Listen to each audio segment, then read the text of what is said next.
Great, so we'll get started. So, firstly, I would like to kick us off and say hello, everyone, and welcome. Some of you are still coming in, but I think it's a good point for us to start. It's so exciting to see so many of you joining today. I think today it's a really exciting topic. We're really happy to be here to kind of kick this off in the beginning of 2026. And we're here to talk about a shift that we are already seeing. So, how AI is changing the way that people discover brands, products, information, and what that means for us, for performance marketeers, heading into 2026. So this isn't so much a future-looking session or a crystal ball prediction of any sort. It's very much about what's already very much happening in our industry and how we can respond as intelligently as possible as marketers. So to kick us off, before we jump in, a little bit of context as to who we are. So we're M&C Saatchi Performance. We've spent nearly 2 decades helping brands grow in really fast-paced digital environments. And from the early mobile days, we're now moving very much into today's AI-driven ecosystem. So a bit about me, I'm Lavinia. I am the Managing Director of EMEA for M&C Saatchi Performance. I'm really excited to talk about this topic. It's a topic that I love having with clients at the moment. As a personal, I use AI pretty much for every aspect of my life. So it's so exciting to now see that it's coming into our industry. And what's really exciting is I've got Faizan here today who leads all of our work in this space. So Faizan, if you'd like to introduce yourself. Hi everyone, I am Mohammad Faizan, a GEO and SEO specialist at MNC Saatchi. I've spent about 8 years in the digital marketing industry, about 7 years in the space of SEO. I'm more of a guy who you'd like to call the Yahoo to Google guy. I spent my early days spending, a lot of time on Yahoo, where I felt Yahoo was more relevant to me, relevant searches. Then I went back to Google, and hey, I'm back on Google. And who knew, cut short to 2019, I would be optimizing using AI. And now we are here, we are enabling websites to rank on LLMs. So thank you so much. Over to you, Lavinia. Thanks, Faizan. So here are some of the brands that we partner with. I think it's a great slide to start because we have so much experience in this digital space working with digitally native brands. And this topic is really interesting for us because regardless of the category that you are in, be it retail, SaaS, finance, travel, it doesn't matter. We're seeing the same AI-driven discovery patterns emerging across all verticals. So it's this, different sectors, same problem. Brands are being talked about by AI without actually always being part of that conversation. So it is something that's relevant to us all. Why this matters to us right now? I mean, this session is really simple, or it matters for a simple reason. I think the way that people are getting their answers has absolutely completely changed. The way that brands are being surfaced has changed with it. Search is absolutely no longer just the list of results you click through. You're seeing those single responses that feel really authoritative, feel like they are complete and the final answer. And we are now having to come up with ways around that, because it's, that's very much something that we've depended on in the industry today. So today, what we're going to spend some time doing is breaking down how some of those responses are formed, and how can brands end up inside those conversations, and how we can start planning for this shift in a measurable way. It's always important that it's measurable. And absolutely, we will leave some time for questions at the end. If you have any, put them in the chat or as you need. So AI search in 2025 and 26, what's changed? I mean, we're definitely seeing what we're seeing is at scale now. So this is now a mainstream topic for us. AI generated summaries are no longer a test and learn experiment. They're happening across, as you can see, a number of markets, in a number of languages, a number of query types. So this is definitely something that is very present in the industry. I mean, at the same time, we are seeing our user behavior is adapting. Some interesting stats you can see here. Our click-through rates are changing. So just to explain that a little bit, when there is a search happening and there is an AI-generated response at the top, people are less likely to then click on the ads happening underneath them. So you can see what's happening there. That's 47% fewer clicks are happening in those scenarios where that's present. So people are more confident that they're getting their answer immediately there, and fewer of them are feeling the need to click any deeper, scroll through the page, click, do their research. So it doesn't mean that discovery is disappearing. It's still very much present. It means that it's happening earlier and in a much more compressed way, shall we say, than it was before. And that AI search is becoming, well, the front door is what we've said here to a bigger search that's happening in their discovery journey. So I'm going to kick off with a poll.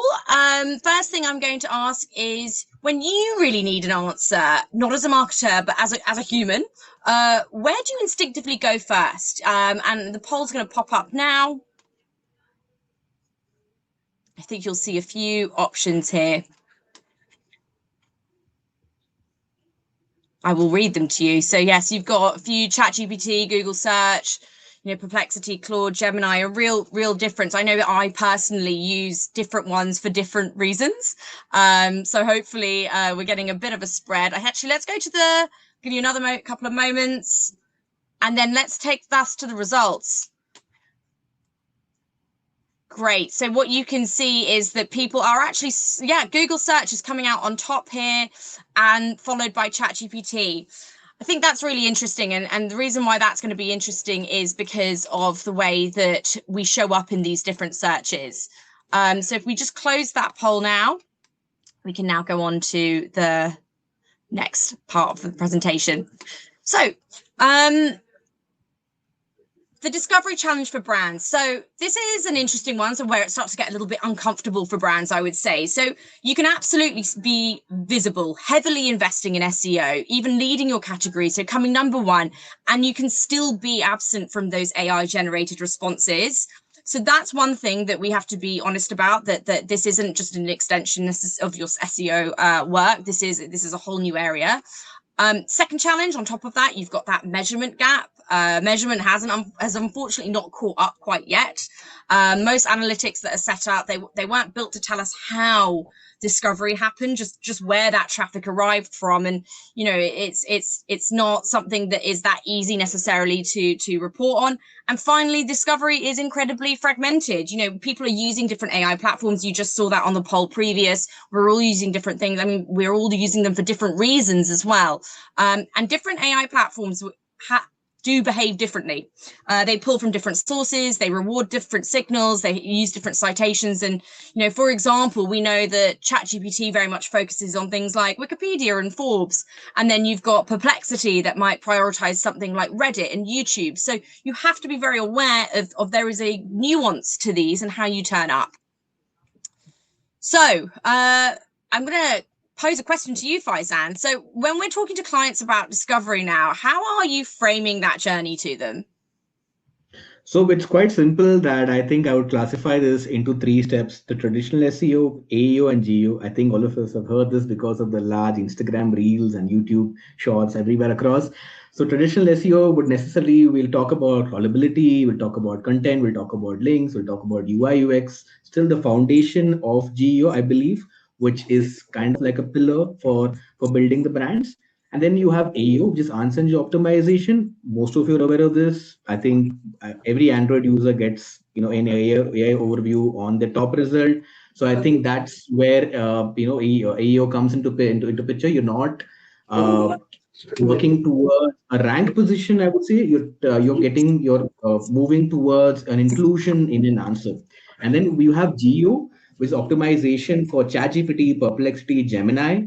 And these use real-time results. Specifically, when I would also classify this into 2 specifically, where you have LLM, which is very, very specific to large learning modules with historic data, and GEO focused more on real-time citations. So I think that's a buzzkill. And all 3 layers are live right now, as we mentioned, Lavinia. If you're weak in layer 1, it's hard to build on layer 2 and layer 3. And I think that's where the first rule that I always want to start with: fundamentals. Fantastic. Yeah, I think we all are used to using those acronyms interchangeably, but it's not always necessarily the same thing.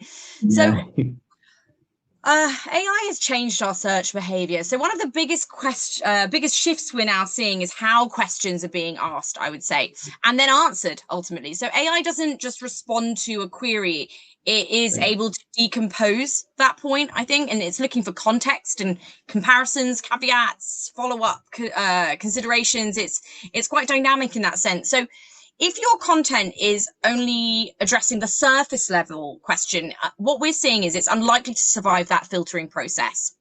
So what it's looking for is depth, structure, completeness, so to speak, is that's what's getting rewarded now. So what you can see is in the results when you're doing that, you are seeing that, long research focused queries are driving much higher searches and results. So looking at a brand's perspective, Faizan, what actually tips the scales from your perspective? So there are tentatively there are about 5 factors that we've assessed and reverse engineered into building a playbook for ourselves. The first thing being access, making sure that your robust.txt, yes, it still remains relevant even after SEO evolving into the GEO factor. Make sure that your robust.txt has the ability where it's letting LLM engines crawl your website so you can show up for citations. First point. We talk about authority. Nearly 50% of the citations that we've seen across from our own research and across our experts across the web, the first 3 positions tentatively hold still a huge valuation where LLMs can still go back and say, hey, these websites are credible, let me try to rank. The other part, I think, which you've covered is structure, which is very, very important. Having those headings, H2, H1, H2, and H3 headings, which basically tell what your context of your page is. So you can break down it's broken down and it's able to answer those questions. And then we have entity consistency. I know we all hated directories back in the day, but it's very, very important to start maintaining same brand name everywhere across LinkedIn, G2. Consistency matters. It's very, very important right now. And then reputation, making sure your content across G2, LinkedIn, and all the directories present across the web socials are in place. So if you're not going to have that in place, you're going to miss out a huge opportunity. And based using the process, we've made a 5 pillar playbook that has helped us to rank and our brands that we work with to rank on LLM platforms. The first bit is where we'll talk about step. I'll go into depth probably one by one, but in short, the first step is basically stabilizing your brand, where the consisting name that we've spoken about earlier and the factors. The second bit is about building clusters. We'll go into depth as well. One comprehensive page answering multiple questions. Then it's about building secondary sources, get cited in G2, capture up all your proper directories, optimize your page for Google AI overview mode. I think a lot of us present across the globe still rely on Android as a prime system or Google as a search. And how do you get in the AI summary is something very important, which we'll talk about in depth. The other bit is about monitor. I understand that the tools are limited as we discussed, where we know where traffic is coming from. But I think as we progress, we are seeing more and more platforms come in the space trying to figure out how does AI rank our platforms, what prompts do we rank for, and it's something that we'll deep dive, and this basically might help you to start getting your visibility in AI. Yeah. So over to the first pillar, right? Hope you guys are ready. So the first bit is stabilizing your brand. The fundamental rule over here is checking your name consistency, checking your information. So the first step is basically you run an audit where you do a Google search, you do an LLM search, see where your brand is present across all directories, where your competitors are present, make sure your name is consistently present everywhere. The second step is making sure your information, you have an about us page on your website, which is syncing to all the information present across the libraries. Because if you're not going to have the sync of information, it's very difficult for AI to kind of understand and realize that, hey, this is one brand, it's a credible source, and then you can build upon this accordingly. Yeah, over to you, Lavinia. Pillar two. So, um, this one's a really interesting one. So, most legacy content strategies were built for keywords, right? AI is rewarding something different here, and it's very much about coverage. When one piece of content anticipates and answers a full decision journey, it becomes absolutely far more usable, not just for the users, but for the AI systems that are essentially assembling the responses. So some tips would be to have a comprehensive page per topic we've said here that covers the main question and then the key sub questions. And you can see how this, works. It will answer more than one question. It'll be up, for example, up to 10 questions, and it can cite the page names, and it has a little bit more depth, a little bit more authority. So that's definitely going to make you work better. But I mean, what's interesting here is that when we see, and we've tried and tested this, we can see that when we are doing this, we are getting up to 60% more citations versus just a single keyword page. So you can see really significant uplifts here when you're taking this approach to your content. Hand back to Faizan for the next pillar. Right. Thank you so much. The third pillar, of course, is very simple. We talk about seed the sources. Now, what does it mean, right? In this context, what you will essentially do is where you would go more into competitors. You would understand where these competitors are present. For example, your competitor has a G2 listing. A competitor has a better Google My Business profile. Go back and check, realize what can be improved. Add those services, add those products. Make sure that you have a consistent content, engage, and make sure that you are able. So it's very easy to reinvent the wheel, then invent it again. So the process is very, very simple. What you have to do is make sure that you have the right content in the right places.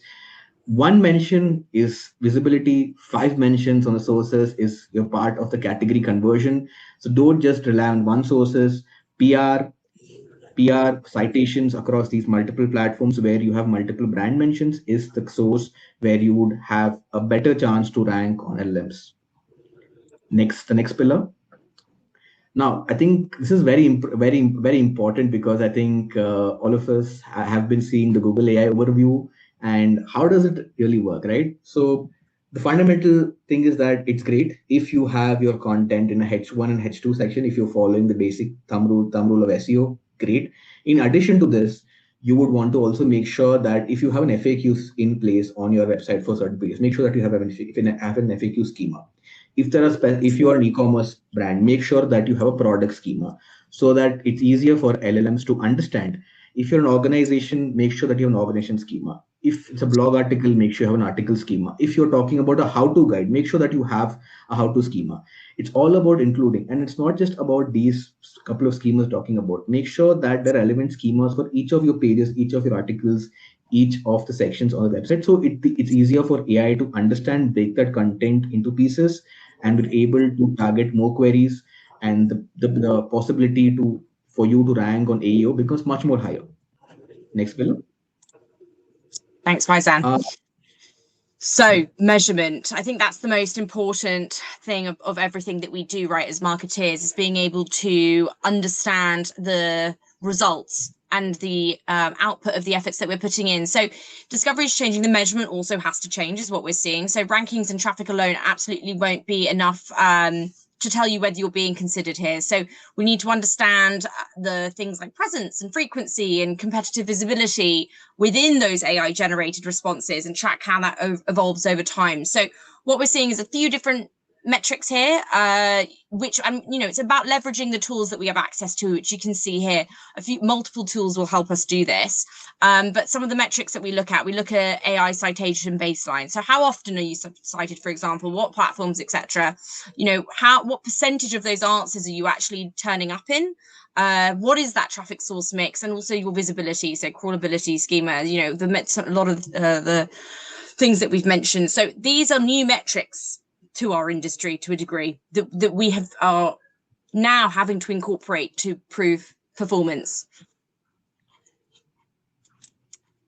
So poll check, and last one. So we're going to ask a question. So how confident do you feel about where your brand sits today in that AI driven discovery? Do you think it's coming up? So we'll show up that poll now, and you can see the questions, the answer options for you. So, first question being very confident, somewhat confident, uncertain, we're just getting started, and not confident at all, and not sure what AI discovery even means yet. So I can see those answers actually coming in. A really interesting skew. I'll just give a moment because I can see some activity. Fab. And we will go to we'll close that poll now so that we can see the answers, and we can all see the answers. Hopefully you can see them. I can see them. So I'm going to read them out to us. So we've got a few options. So the one that's coming up most is uncertain. We're just getting started, closely followed by somewhat confident, in terms of how people are turning up. So it's skewed. Some people aren't confident at all. I appreciate the honesty there. So we can absolutely hopefully give you some steps to address that from this session as you walk away. So we'll close that poll so that we can go into the rest of the presentation. So I guess I'm going to pose a question to you, Faizan. We've talked a lot about theory, which you've very kindly taken us through in some detail. So what does it actually look like when it's working? So it's quite simple that in about 4 months where we've executed this on our own website, and we've seen this grow drastically. We've seen more visibility mentioned across ChatGPT. When we've talked about the playbook, right? Once you have those implemented across your website, I think the syndication across 12 weeks can get you an easy to about 20 to 30% visibility across different LLM platforms. So I think it's only a matter of time that this becomes a reality. And I think the playbook is well tested. And I think that's what our audience here should take a key takeaway from what we've learned from our learnings here. Awesome, thank you for that. Some good early results there.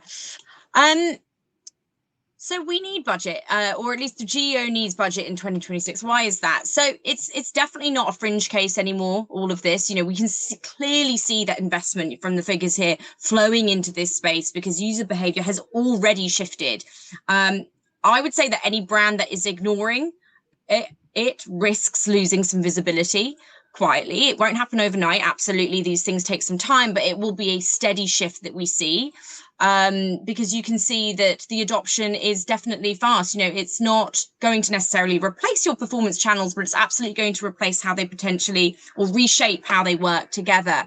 Because you can see some of these metrics, the usage of these platforms is increasing year on year. You can see the impact that it's having on traffic. So it's very, very important that everybody is considering this as an area of investment as part of their marketing efforts to make sure that they don't over time lose out on a pretty powerful platform. I will ask a question, to Faizan, for people that are listening who are thinking, where do we even start? What is it exactly that we offer as a service here?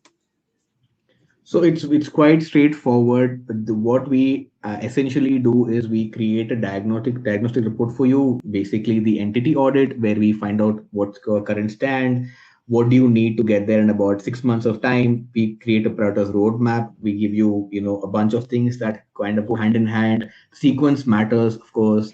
Then there's the measurement framework where we track these visibility and mentions across tools, across manual mentions as well, where we go back and check if with ChatGPT and Perplexity, because like I said, these are all third-party platforms that have come up across.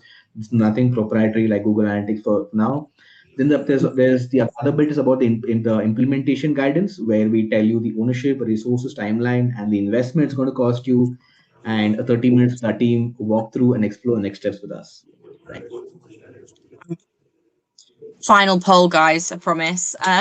But it's an interesting one because it gives us an indication as to what you're interested in. So if you could tackle one thing in the next 90 days to improve AI visibility, what do you think it would be? So you've got option of audit and stabilize your brand entity, restructure content into short answers, implementing that schema that Faizan talked through, getting listed in directories, and start tracking AI citations.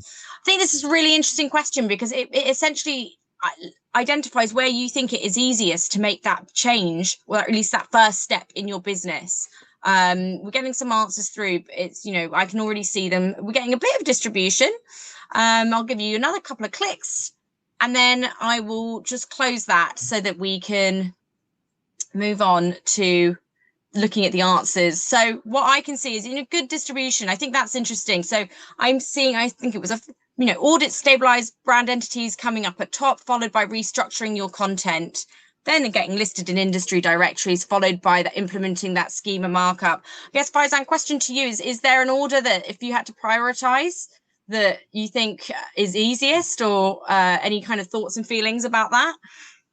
So I think the easiest way to kind of look at it is the first step is Google yourself. I know you wouldn't. I mean, I say Google yourself, Google your brand, and identify those directories, your where your presence, social presence. Make sure that your brand name and your information is spread across equally on all these platforms. I think that's the first step I would take, because that's the first step of building credibility. Then deep diving into building those other fundamentals, or the 5 pillar playbook. I think that's the easiest one to do there.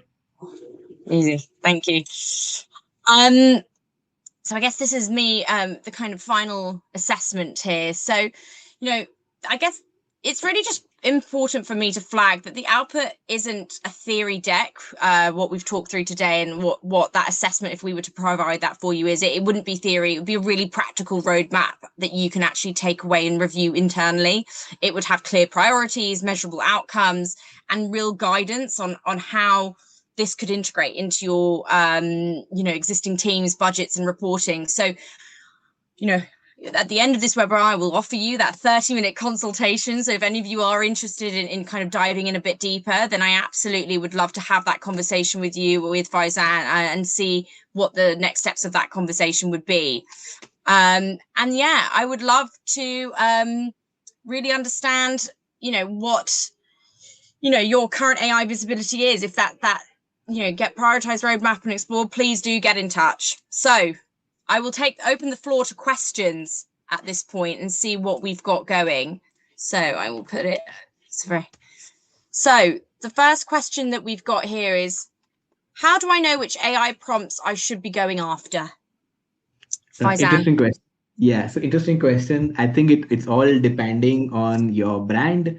So I think the most relevant question that people would ask in terms of what your brand is, for example, which is the best performance marketing agency in India, which is the best performance marketing across UK. So I think those kind of prompts, which are very, very direct and where people are looking to make a decision, I think those are the commercial prompts, the first one that you would look after, and that those are prompts that you should start optimizing for. I hope I've answered your question, Lauren. Brilliant. Oh, we've got another one. Now that ChatGPT is testing ads in the US, should brands start treating AI platforms like ad channels, or is it still too early? I would say it's still too early, because as much as we've tested this out, I think instead of the ads appearing alongside your results, the ads tentatively appear below, and it's for only, I think, for reasoning queries is what we say. I think it's quite early to say, because these are more into testing phases. We don't have real CTR and performance and results from these platforms, so it's quite early to say that. And you have nothing to worry, because these are only for specific queries. Absolutely. I think it's an interesting one. I think, I'll be interested to see the performance when these ads are released, because the whole nature of these platforms is meant to be pulling together the best information, as opposed to being a pay to play space. So it will be interesting to see the early stage results once those are released. Yeah, it's going to be quite interesting, because I think ChatGPT is the only one with ads at the moment, and most of the other platforms are quite premium. So we'd have to see how that flows across, because you only have so much of real estate that you can capture. Yeah, absolutely. Oh, another question. As marketers, should we be thinking about AEO, GEO, and LLMO as 3 separate strategies, or one combined approach to AI search? Oh gosh, one for you. So I think in an ideal scenario, I think you should look at all three, because answer engine optimizations are more of conversational content, where it's very, very, very specific to information. Whereas GEO is more on citations, where you have the chance to actually get more of a commercial query. And LLMO, like I said, it's based on historic data. So I think that should be the last you would prioritize, GEO and AEO being the first parent categories. So basically focus on everything. Yeah. No shortcuts in it. And would your approach to GEO be different for different verticals? That was another question that came in. I think the process is quite standard. I don't think we'll have to go very differently. As I think we've discussed earlier, and as you had mentioned as well, Mhm. I think the fundamentals stay strong. Structured schema, FAQs, all your content metrics, all your SEO metrics still stay fundamental. Whereas the chances for, let's say, for a chat GPT to choose a Reddit or a Perplexity to choose over YouTube, other sources, it all depends on how you build your reputation across different platforms. So it's basically you conquer all and then you build your PR. So I think it doesn't differ from any vertical. I think the practices remain the same. The Absolutely. citations differ. I think the conversations that I'm having or we're experiencing with all brands is that there's definitely a starting the point, and the starting point is absolutely what you've taken us through today, and that foundational work still needs to be done regardless. So I think it's how that changes over time, might have some nuance, but yeah, absolutely, I definitely agree with you on that one. Oh, another one. How do I measure my visibility and the AI citation benchmarks versus competitors? Oh, quite interesting, right? So I think there are multiple tools that we've explored. And if you're a fan of Ahref and SEMrush, I think this is still the baseline because you are able to compare those across. Because, and like I said, none of these are 100% accurate. They're using different APIs. So I think it's quite easy to do that. But again, if you're a business who doesn't want to jump into that right away, I think the easiest way to do that is you would fire up a Perplexity, ChatGPT, Copilot, ask the questions most relevant to your brands, track those prompts, see what competitors are actually ranking for, and then you benchmark it and say, hey, I want to rank for these prompts. So there you have it, a free way to kind of rank on AI. Thank you. Okay, no more questions coming in. Your last moments if you want to get them in. If not, I will bring us to a close. One thing I will say is that there is a post-webinar survey. Please do let us know what you would like to hear more of, even on this topic or maybe on anything else. We love throwing these webinars, hosting these webinars. So yeah, always open to that feedback. So please do take part in that survey. And I will just end on saying thank you so much. This has been obviously really fun for us to kind of explore this topic with you. Thank you so much for joining us out of, I'm sure, what is a very, very busy day for yourselves.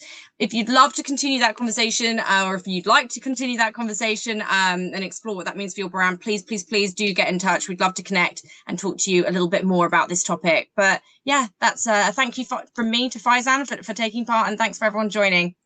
Thanks, everyone. Thank you so much. Have a nice day, everybody. Bye bye. Cheers. Cheers. Bye.